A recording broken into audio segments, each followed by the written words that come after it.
ఏదో ఒక పని చేస్తూ మన మనసును అదుపులో పెట్టుకోవాల్సిన అవసరం ఉంది. అంటే పని లేకుండా ఉండటం అనేది మనసు అదుపు తప్పే అవకాశం ఎక్కువ ఉంది అని మనం తెలుసుకోవాలి. ఎలాగైతే ఒక భూమిని వ్యవసాయం చేయకుండా వదిలేస్తే పిచ్చి మొక్కలు లేస్తుంటాయి. అది పనికి రాకుండా పోతుంది.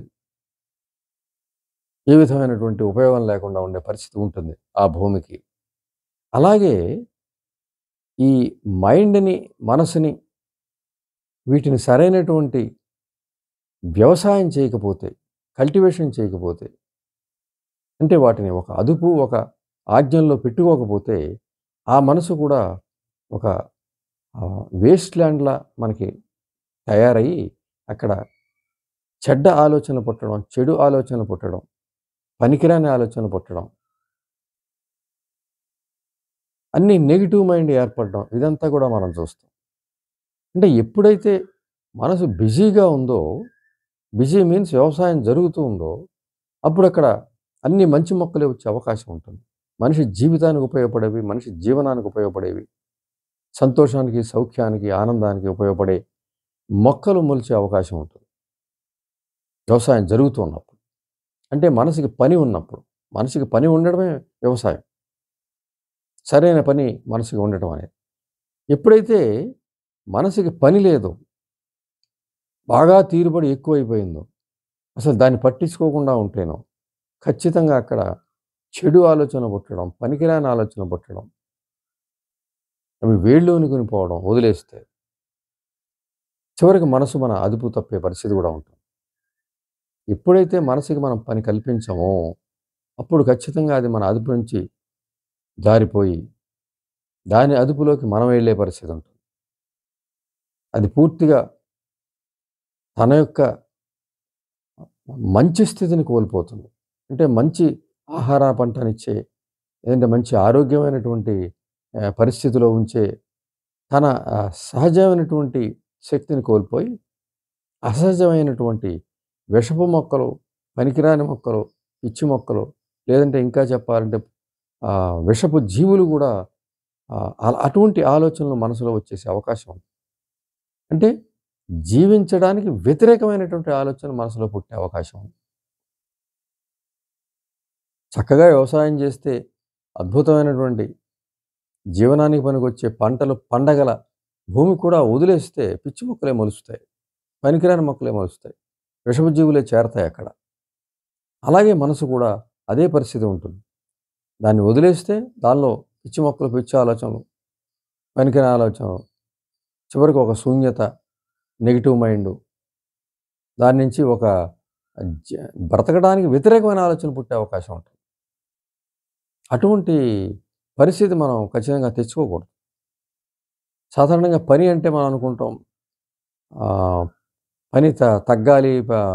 ఏదైనా పనుందంటే దాన్ని వ్యతిరేక మనస్తత్వంతో ఆలోచిస్తూ ఉంటాం. పనులు చేసే వ్యక్తి కూడా విశ్రాంతి కోరొచ్చు. పని మధ్యలో ఒక విశ్రాంతి ఆనందాన్నిస్తుంది. అది నిజమైన విశ్రాంతి. కానీ విశ్రాంతే ఎక్కువగా మనసు కోరుకునే పరిస్థితి మనం తేకూడదు ఎట్టి పరిస్థితిలో గూడా. ఎంత పనైనా చేయని. దాని వయసుతో ఏం సంబంధం లేదు. నిరంతరం చైతన్యంగా ఉండటం, ఏదో ఒక పని చేస్తూ ఉండడం అనేది చాలా అవసరం మనిషికి. దాని వయసుతో నిమిత్తం ఏం లేదు. ఈ వయసు నాకొచ్చింది కాబట్టి ఇంక పని చేయక్కర్లేదు. ఈ వయసు నేను విశ్రాంతి తీసుకోవాలి. నేను ఇంతకాలం కష్టపడ్డాను. ఇప్పుడు నేను విశ్రాంతి తీసుకుంటాను. ఇవన్నీ అనవసరపు ఆలోచనలు. ఎప్పుడు పని చేస్తూనే ఉండవలసిందే. వయసుతో సంబంధం ఏం లేదు. అయితే పనుల వేగం కొద్దిగా తగ్గచ్చు. పనుల బరువు, భారం కొద్దిగా తగ్గించుకోవచ్చు. కానీ పని మాత్రం ఎప్పుడూ ఉండవలసిందే. వ్యవసాయం నిత్యం జరుగుతుండవలసిందే.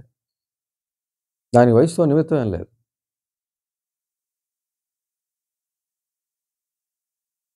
అంచేత మనము పనే ప్రధానంగా మనం దృష్టిలో పెట్టుకోవాలి. మనసుకి పని కల్పించడం ద్వారా మాత్రమే అది చైతన్యవంతంగా ఉండగలదు. అది చురుకుగా ఉండగలదు. అది పనికి వచ్చే విధంగా ఉండగలదు. దానికి పనులు తగ్గిచ్చేస్తే ఏదో కొన్ని కండిషన్స్ తీసుకొని, ఈ వయసు నుంచి కాబట్టి నేను విశ్రాంతి తీసుకోవాలి. ఇంతకాలం పని చేశాను కాబట్టి నేను ఇంక పని చేయను. ఎప్పుడు నేనే పని చేయడమా? నేను పని చేస్తుంటే మిగిలిన వాళ్ళు సుఖపడుతున్నారు. ఈ రకమైన ఆలోచన వద్దు. ఇవన్నీ కూడా ఏం చేస్తాయంటే అల్టిమేట్‌గా మన మనసు మీద అటువంటి చెడ్డ ఆలోచనలు, పనిని తగ్గించే ఆలోచనలు ప్రభావం చూపించి, మన మనసుని మన అదుపు తప్పిపోయే అవకాశం ఉంటుంది. అలాంటి సందర్భంలో అది నెగెటివ్ ఆలోచనల పాలయ్యే అవకాశం ఉంటుంది. మనల్ని బలహీనలు చేసే అవకాశం ఉంటుంది. ఎందుకు పనికిరాని వాకుండా చేసే అవకాశం ఉంది. అది మనకే నష్టం. అంటే మనసుకి పని లేకుండా చెయ్యటం అనేది మనకి చాలా తీవ్రమైన నష్టాన్ని కలిగిస్తుంది. అది అదుపు తప్పితే జీవితం చాలా భారంగా ఉంటుంది. మనకే కాదు మన చుట్టుపక్కల వాళ్ళకి కూడా భారంగా ఉంటుంది. కాబట్టి దాని మీద అదుపు మనకుండాలంటే దానికి పని పెడుతూనే ఉండాలి మనం. వయసుని బట్టి పని భారము లేదంటే ఆహ్, ఆహ్, అందులో ఉన్నటువంటి చిక్కు, చికాకులు ఇవన్నీ మనం తగ్గించుకోవచ్చు.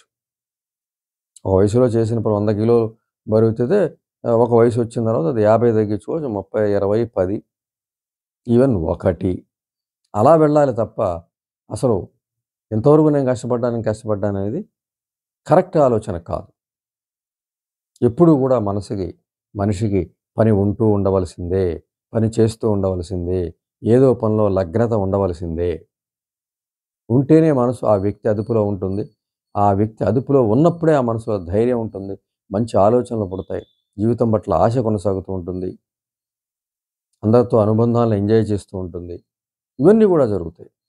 పని ఎప్పుడైతే తగ్గిపోయిందో దానికి విశ్రాంతి నుంచి సోమరిపోతుగా తయారై అక్కడి నుంచి పనికిరాని ఆలోచనలు చేస్తూ ఇంకా లోతుకి వెళ్ళిపోయి మనుషుల నుంచి ఒంటరైపోయి ఒక విధమైనటువంటి మనోవేదనకు గురయ్యే అవకాశం కూడా ఉంటుంది. అంటే అటువంటి పరిస్థితి స్వయంగా ఏ వ్యక్తి ఆ వ్యక్తి తెచ్చుకునే అవకాశం ఉంది కాబట్టి తప్పనిసరిగా పని తగ్గించుకునే ఆలోచన పక్కన పెట్టి మనసుకి ఎప్పుడూ ఏదో ఒక పనిని కల్పిస్తూ ఉండాలి. అంటే మనిషి ఏదో ఒక పని చేస్తూ ఉండాలి. ఏదో ఒక పని చేస్తూ ఉంటే మనసు అదుపులో ఉంటుంది.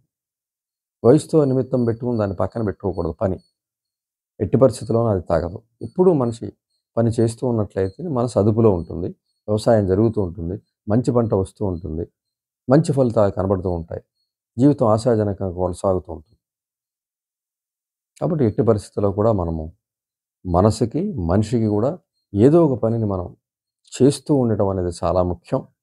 అది ఇతరులకి లాభమా, మనకి లాభమా అనే ఆలోచనని పక్కన పెట్టి పని ఉందా లేదా అనే విషయం మనం గమనిస్తూ ముందుకెళ్ళాలి. అలా డీవియేట్ అయిపోయి నేను ఈ పని ఇతరుల కోసం చేస్తే నాకేం లాభం ఇలా ఆలోచించడం తప్పు. మన మనసుకి, మనిషికి పని ఉందా లేదా అనేదే ప్రధానంగా గమనించుకుంటూ ఉన్నట్లయితే మనసు ఏ వయసులో కూడా తన శక్తిని కోల్పోదు. తన అదుపుని కోల్పోదు. తన మీద తనకు అదుపులో ఉంటుంది. తద్వారా మనం సంతోషంగా ఉండగలుగుతాం. మన జీవితం ఆహ్, చిన్న బాల్యం నుంచి కూడా ఎంత వృద్ధాప్యం వచ్చినా కూడా అంత సంతోషంగాను కొనసాగుతూ ఉంటుంది. లేదు అంటే మనసు ధైర్యాన్ని కోల్పోతే, తన శక్తిని కోల్పోతే జీవితం చాలా విచారంగా, ఒంటరితనంగా గడపాల్సిన పరిస్థితి వస్తుంది కాబట్టి తప్పనిసరిగా మనసుని మన అదుపులో ఉంచుకునే విధంగా మనం తప్పనిసరిగా ప్రయత్నం చేసి తీరాలి.